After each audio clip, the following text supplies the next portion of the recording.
Welcome back to the channel, lads and ladies, and welcome to a replay sent in by Nike123. This is a guy that I saw bragging on Reddit about this great match that he had, and I love seeing people's brags on Reddit, by the way. I find it really encouraging to see other people enjoying the game and having great matches, and then it gives me a chance to say, hey, I know this guy, Toshio Thunder, real cool fella, easy on the eyes, and he features replays on his YouTube channel. So welcome to Nike from Reddit. It's especially encouraging for me to have good interactions on Reddit with people, because I've had some negative interactions with people on Reddit who feel like there's some kind of gatekeeper for the War Thunder Reddit community, and well, they're just self-important assholes. There's just no way around it. But anyway, it's not like the War Thunder Reddit is overflowing with unique submissions. It's a nice little community, but it's not super active considering how many people actually play the game. That could have to do with the general atmosphere there, but I didn't give up on it. I thought about it, and I'm glad that I made the decision to stick around, because I met your boy Nike here, as well as a few other people that I wouldn't have met anywhere else. Nike, already with his first kill on the move in an M22. Very impressive show of seamanship as he times the waves of the rocking M22, but already he has his second kill. The quick reload of this gun, the enthusiasm of the enemy team, and the sneaky, cheeky power of the M22. The Locust, a light tank that is familiar to many players of War Thunder, and if you haven't seen it around lately, it will introduce itself no matter what battle rating you're sitting at. Even though the main gun, as with other American 37s, has a somewhat lower penetration value than it used to have, the quick reload, the ability to punch through side and rear armor for most vehicles in the game, the incredible mobility, agility, and sneakiness of the M22, and the overall decent gun handling, even the ability to bounce a shot, lads and ladies. only a French APCR would ricochet. Isn't ricochet a French word? There you go. Historical accuracy. In any event, with 3 kills and playing very aggressively, Nike is not just rushing straight toward the enemy, he's using the mobility of the M22 to reposition once he's found. The incredibly low profile and high speed of the Locust sees it hopping from one location to another. Of course, this was a sort of tankette that was conceived as an airdrop tank for support of paratroopers. That sort of idea never really worked out. The British used a few Locusts. I think they deployed them once using gliders, and that went just so swimmingly that they decided that they shall never do that again. Or at least to not even attempt the matter. Let us never speak of this again. That Italian medium tank, not sure what the designation for that is. I suppose it's a light tank in the game, but to the Italians I think it was mediano.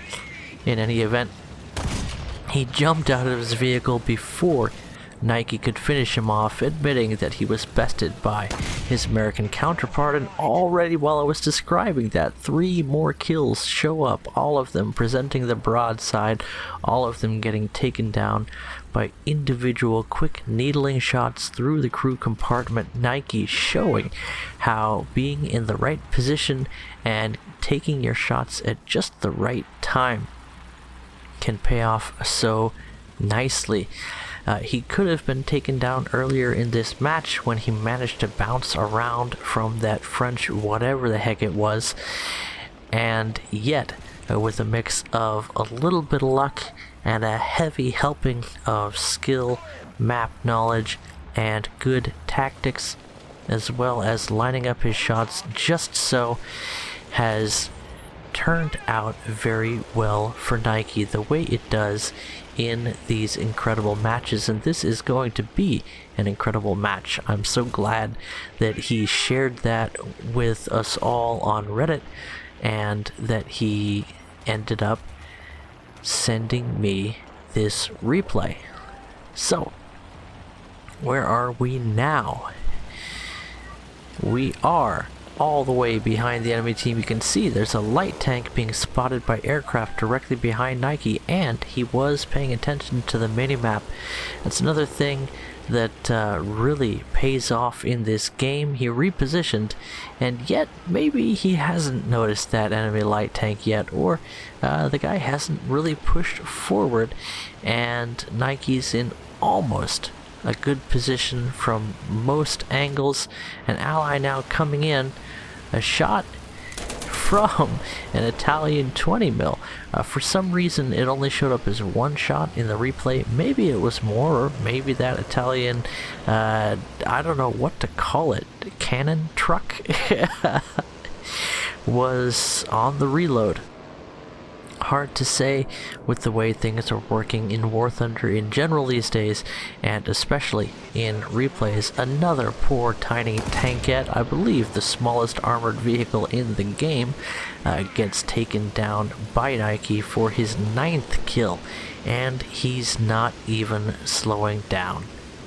Well, I mean, he's not going to get another triple strike right away, but things are still going to be quite exciting for the little Locust. This American midget tank has always been fun to play, and in its own battle rating range, it is an absolute joy.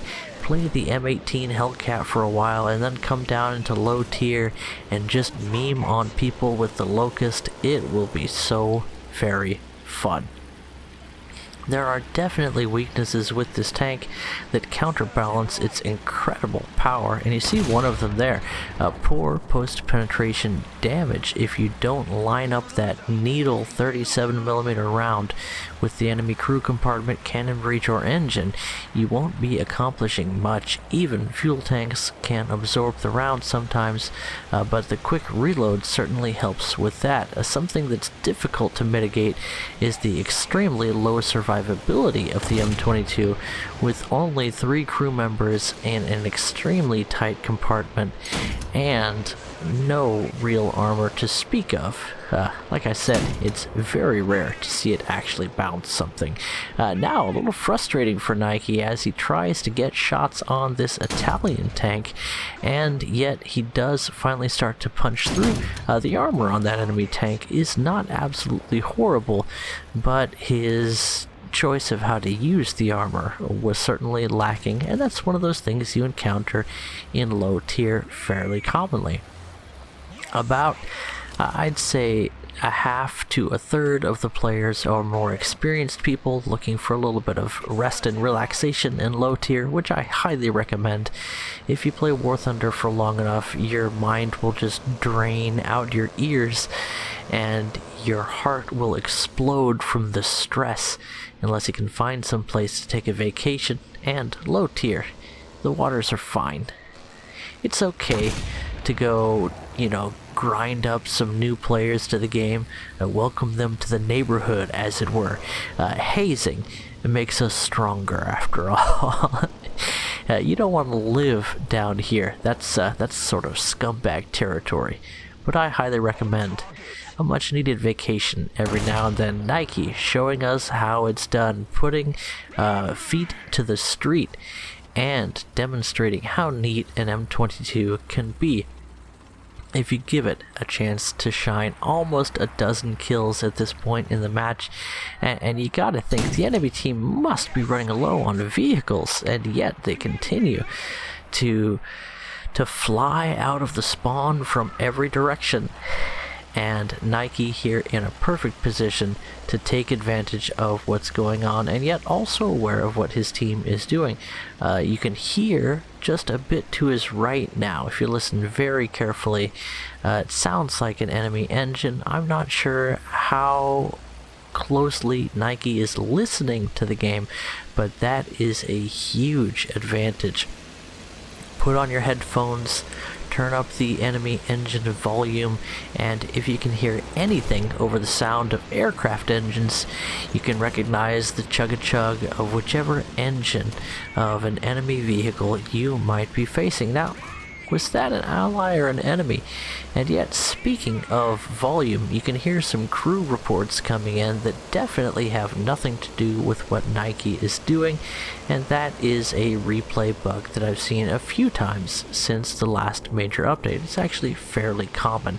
We're hearing the sounds for the crew compartment of another player's vehicle. So, it's what would you call it? Sort of War Thunder on mushrooms. I mean, presumably. I grew up in Oregon, but I didn't grow up that much in Oregon.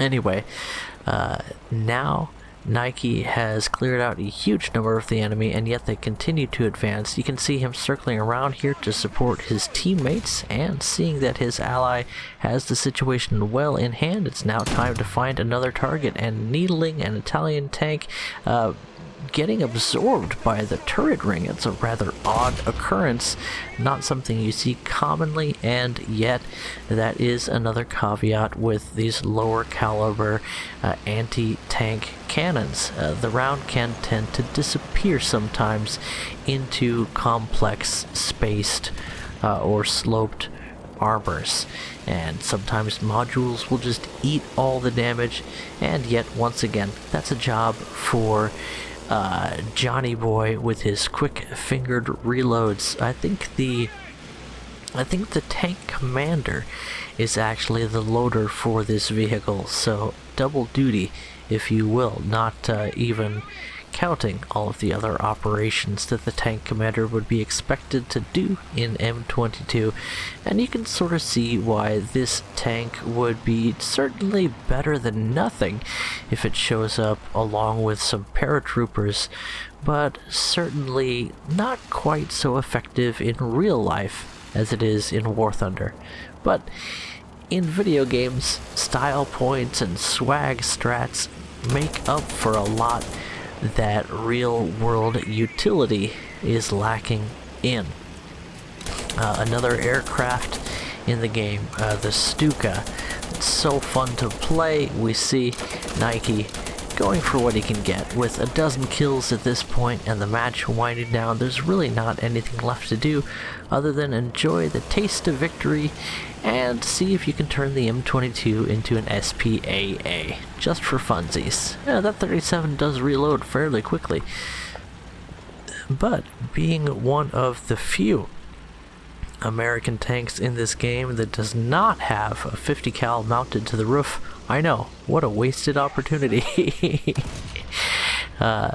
The Locust will have to be satisfied with only a dozen kills in this match, but enjoy the lights, and GG's to all around. We'll shortly be shifting to a different topic, a dogfight using an aircraft that doesn't normally dogfight, and yet a very capable premium German bomber, the Ju-288, sent in by who sent this one in?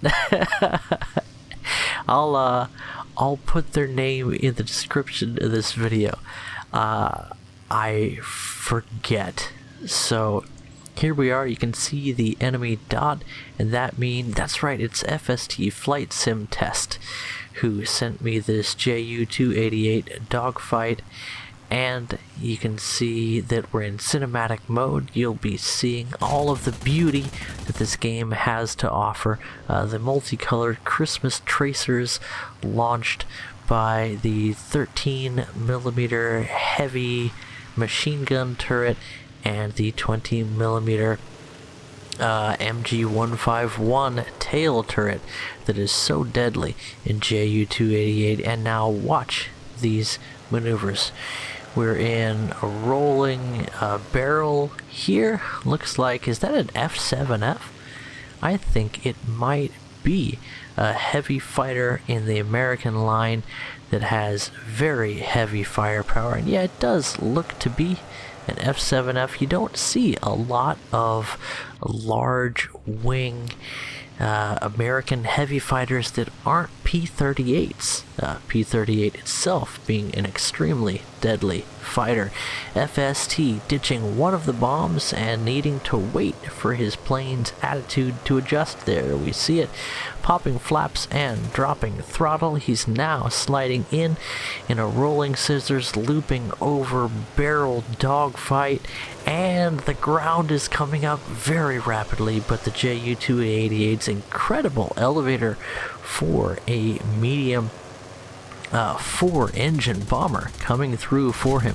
Tail gunner opens up as the F7F refuses to allow Ju-288 to stay on his tail, and yet close on to the booty of a Ju-288 is even more deadly than just in front with that 20mm tail gunner. And that is the end of the dogfight as two enemy fighters close in, following the booty of a Ju-288. Very dangerous, but Spitfire maneuvering enough to stay alive.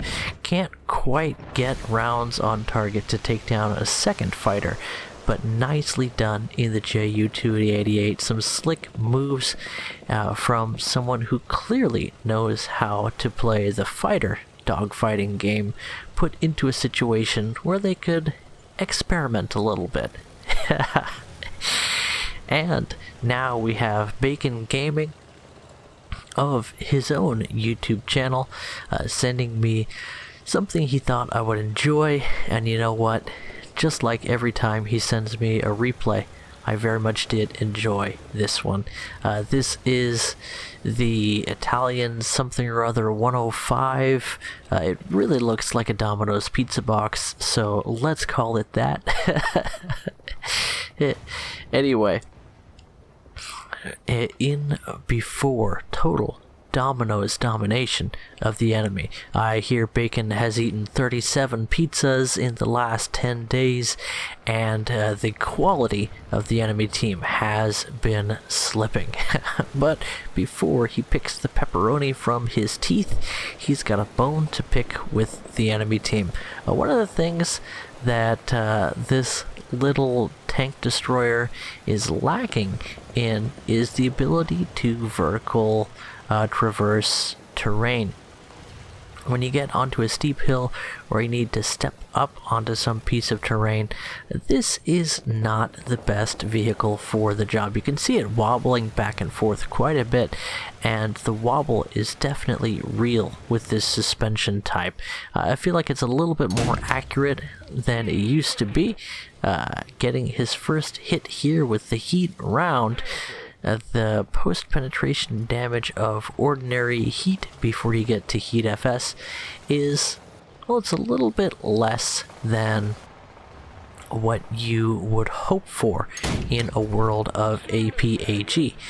But at the same time, you have the armor penetration qualities that you need with that 105 shaped charge, and the rest, well, the rest is up to you. As Bacon goes into a turn fight, dogfighting with an enemy tank, getting a nice round into the crew compartment of that T-26, I think. I'm not quite sure. There's about 3 or 4 Soviet medium tanks that all look the same and end up becoming T-34s later in the development line. And that's what those are. Wibbly wobbly, wibbly wobbly. Look at this little boy go. I think this was called the Dachshund, and it seems to wiggle waggle as it runs. If you ever watched a Dachshund run, they're a little bit longer than they need to be, and it means that their back ends up sort of noodling as they run, which, I don't know, maybe that's attractive to an Italian, I'm not quite sure. Molto bene, maybe. Anyway, Bacon demonstrating that he can sizzle up some nice shots into the critical parts of enemy tanks. Of course, being a Brit boy himself, he has lots of experience in aiming a straight line needle shot into his enemy. Of course, AP has much more appalling spalling than it used to have, causing horrendous damage inside the enemy vehicle in a cone of effect, but that doesn't necessarily translate into the result of heat rounds in the game. As you see, there is something of a cone of damage for heat rounds, but I don't know. I still have the impression that shaped charge heat rounds don't have quite as much post-penetration damage as they realistically should have, especially in terms of a cone of spalling shrapnel. And yet, if it's not a perfectly accurate physical representation of what's going on when a tank actually gets hit by an old school heat round, it is still a reasonable trade-off for the fantastic armor penetration value you get at all ranges with a lot of these larger caliber heat rounds, and the 105 stub gun available on this little Dachshund is no exception. This time, not quite sure what was going on there. I think maybe Bacon got the kill and the hit cam just didn't send us the information. And that's something that happens sometimes in live matches and a little more commonly happens in replays. You can see Bacon now getting stuck on an invisible wall that we definitely saw disappear and then despawn, but don't tell that to the server. He'll have none of our business. I think he's drunk again. Anyway, disregarding the client stability that could certainly use a bit more improvement.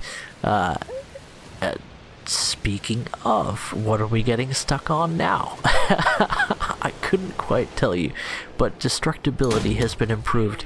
In fact, the level destructibility is so good that it destroys the server while you're playing. Yeah, server stability has not been fantastic lately in War Thunder, and yet Bacon is starting to have, if not superb, at least quite an enjoyable time walking the Dachshund, as it were.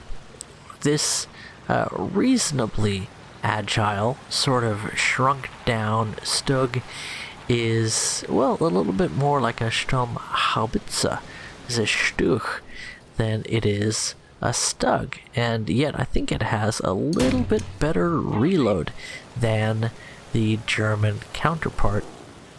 However, of course, there's no substitute for the powerful German long 75 that you start to see at this battle rating for, as I mentioned, the Germans, because they get that fantastic 140 so millimeters of penetration APAG round that is famous for nuking everything inside an enemy vehicle.